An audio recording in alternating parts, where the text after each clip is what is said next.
Hey, hello friends. Welcome to our channel SAP SD and ABAP League Support. So yesterday we set the status of this change request as approved. Now we will release it for development. Okay, the development might be the customized changes that we are going to perform. It might be purely technical changes like touching any custom program or developing any new reports, anything.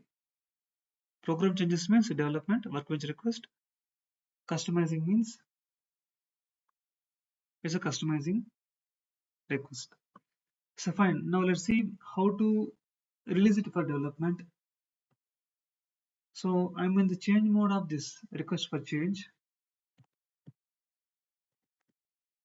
So what I will do, I'll go to this actions and you see release for development.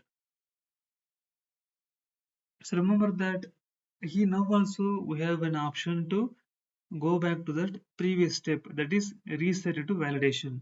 Again, if you think that you want to change some fields here, again you want to get this validated by the project manager. Change manager means again you can do some changes here and bring status to validation. Again same thing will follows. The project manager will validate that request for change and he will release it for approval. Then that will be approved to be approved status. I mean that will be approved by the requester again. Now it's time for the requester to do the development or customize changes, whatever it's required as part of the requirement. So here in the actions, I see one option called release it for development. So let me update this one. Okay, so system saying that action release it for development will be performed when saving. If I save this one now, okay, now it's being implemented status. Now we can do development and we can do all the changes that what we're going to do.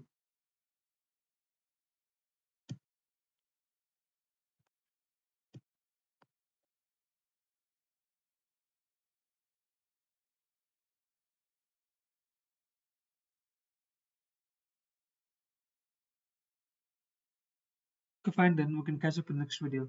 Bye for now.